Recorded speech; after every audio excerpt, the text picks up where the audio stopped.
What you're about to see is astounding proof that explains the curse of Oak Island and the cover-up of two ancient artifacts that are there, and one changes history in North America. Hi, my name's Scott Franklin. I'm an amateur historian, but who I am isn't important. What's most important is the video you're about to see will prove that there is a Knights Templar ship down in the bottom of 10X on Oak Island, and the chapel's vault is something even more astounding than a vault. And that the Laginas know about it because I wrote them back in 2017, and you can see Martin Lagina replied. What you're about to look at is video Dan Blankenship took in the 70s of 10X. Many of you don't realize he took videos, but look at this video. Notice the post he's talking about and what it's attached to. Notice the drill holes in chapel's vault. Now watch. What you see there is a vertical post that is standing in the chamber. We don't really know the reason for it, but right in behind it appears to be some kind of a chest or something. And if you look on the right-hand middle, it looks like a handle sticking out of it, about halfway up on the right-hand side. It doesn't appear to be vertical. It appears to be smaller on the bottom and wider on top. And some of the old pictures seem to show chests that were shaped like that. Notice the drill holes? We're absolutely certain that that wooden post that you just saw was not put down in the hole, but was their original. You're absolutely right, Dan. It was. So let's talk about what we're seeing here. Right there, you can see this post is attached to the deck of a ship. You see the beams of the ship here? We'll play a little more. Behind it. You see the beams of the ship? Again, we're seeing chapel's vault, and we're seeing a handle here. But chapel's vault is no vault. What chapel's vault is much more astounding. Dan Blankenship made 4 or 5 videos back in the 70s. Many people don't know that, but they're on YouTube. You can look at them yourself. This video, though, is the most concise. As you can see chapel's vault. You can see that the post is obviously attached to a wooden deck.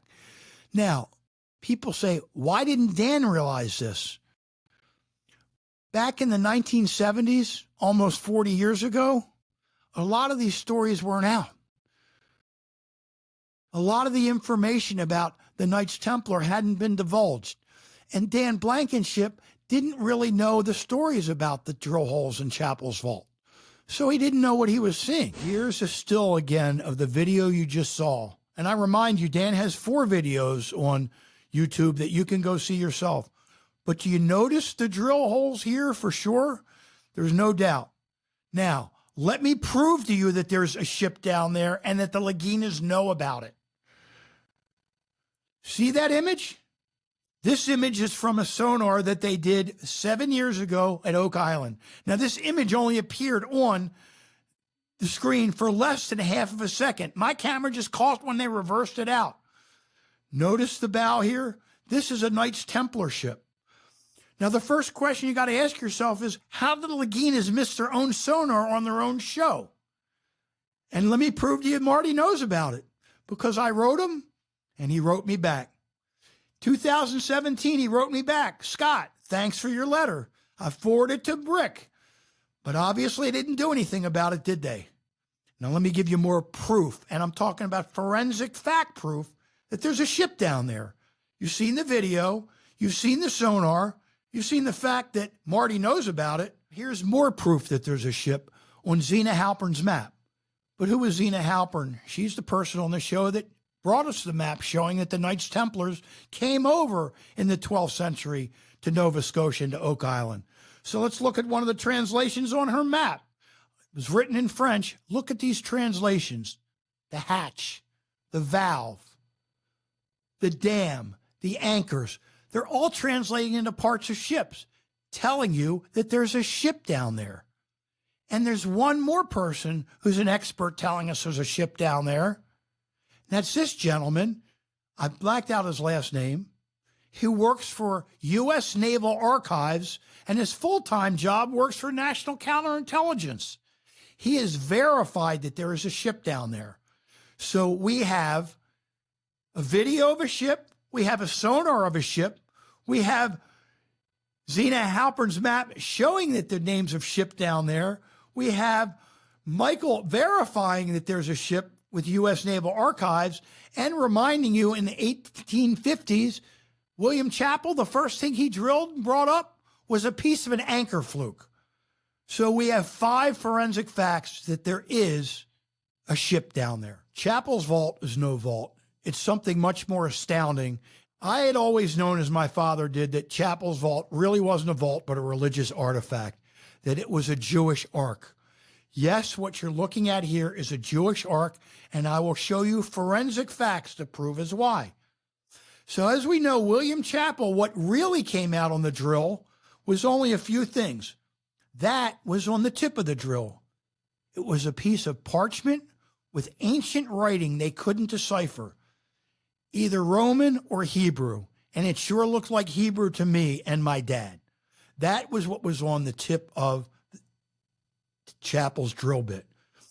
Now, it was a Jewish Ark, but most people are confused what a Jewish Ark really looks like.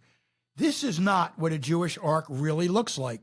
This is what you see on Indiana Jones, carried like a coffin, like it's carrying stone. But what a real Jewish Ark looks like is this. It's vertical.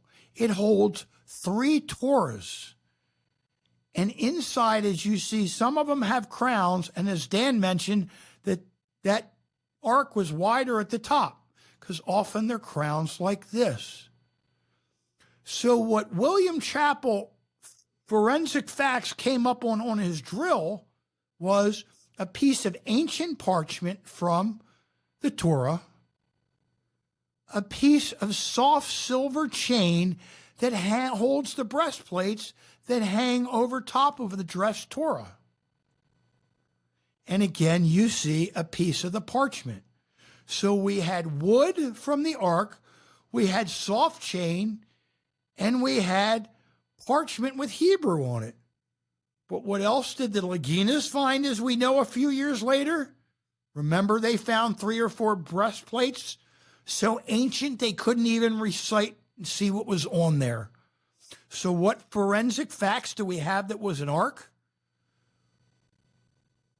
We have the parchment, we have the silver chain, we have the breastplates, and we have the wood from the ark itself. Now, we've just looked at 3 forensic facts proving that this is a Jewish ark. But there's one more forensic fact that very few people know about. You see, when William Chappell drilled into Chappell's vault, the first thing he hit when he drilled into it was stone. So let's explain the common sense situation in Oak Island and what happened.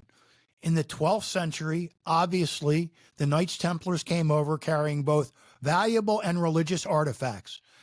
Now, what's important to note is that back in the 12th century, almost 1,000 years ago, the water tables were almost 12 to 14 feet lower. That ship entered in a cove on the other side of the island. And I could actually show the Laginas where that cove is. But doesn't it make common sense to you that if they had to escape, the valuables were on a ship on the other side of the island that they could have escaped from? What we need to do is get the ship out of that cove, and I can show the Laginas where that cove is. I also want to point out that it seems Dan has been left out, especially in these maps that you're showing on the Laginas have with these new drilling and boreholes. Every time we see these maps, I never see 10X on it. How can 10X be left out? Without 10X, you wouldn't be there. In reality, from what I see, some of this blind drilling that you're doing is getting closer and closer to 10X. This garden shaft, I don't know where it's going to end up, but it's heading closer and closer to 10X, and the void in the cavern that Dan Blankenship had found in his video. Obviously, Marty and Rick, you all known about this. Obviously, from your sonar image that I've shown, and you've seen the letter that you wrote me, Marty, that you'd seen it. And then Brian Abbott. I had been in contact with Brian on and off over several years. You can see I wrote him back last January, and he's on the island of Wap. He writes me that he sees this information. He's going to contact you all, and then he would get back to me. I never heard again from him since. 6 texts, 7 phone calls. I even had an engineer contact him. He wouldn't contact us again after he talked to you. Why? I would also like to talk to the Laginas directly about information I sent them several years ago. Forensic proof Samuel Ball found the treasure. Not just this map of his lots, but Zena's map proves that he found the treasure. And I can prove that forensically if we talk directly. Samuel Ball also had his own island that wasn't divulged on the show. A lot could be gathered there to prove that he had really found the treasure. And if I don't hear from Laginas to discuss this information, I guess I'll have to divulge it all to you on the next podcast. Isn't it time to do the right thing for the Blankenships?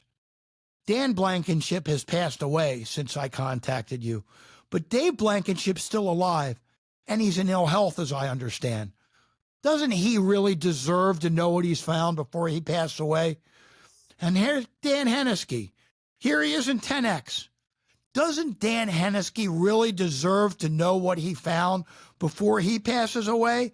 Wouldn't that be the right thing to do? Wouldn't Dan Blankenship deserve the legacy and the credit that he deserves in 10X of finding what he found? And turns out what he found may have changed history in North America, and on the other artifact that may be even more astounding? And wouldn't it also be the right thing to do for Zena Halpern, who came on your show, and you say you believe in everything she taught you? And here we're showing you their religious artifacts, a Knights Templar ship. Wouldn't it time to do the right thing for her as well? Now, the good news is we have other professionals willing to work with you if you're willing to work with them. We have the US Naval Archives that says there's a ship down there, and they're willing to talk to you directly if you're willing to contact them. I can put you in touch with them. And as I mentioned earlier, a prominent Jewish rabbi in the Washington, D.C. area, he would be glad to consult with you on some of this information. We work together, and we force the Laginas to show us what's in 10X next year.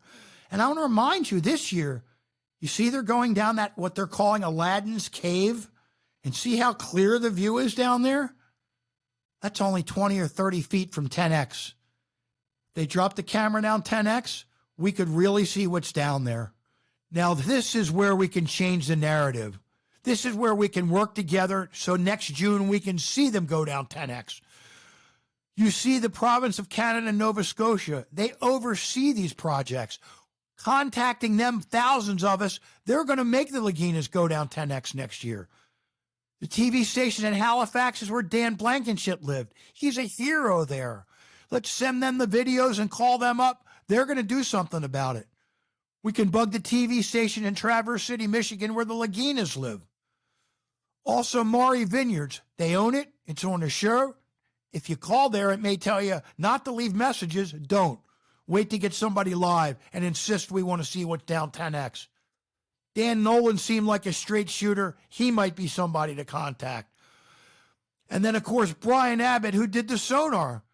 He and I were in contact for 3 years. And then he told me he was going to contact the Laginas. He ghosted me since.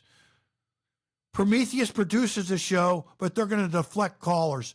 But if thousands of us call them and tell them we're going to boycott the show, unless they go down 10X, they're going to do something about it. What you see there is a vertical post that is standing in the chamber.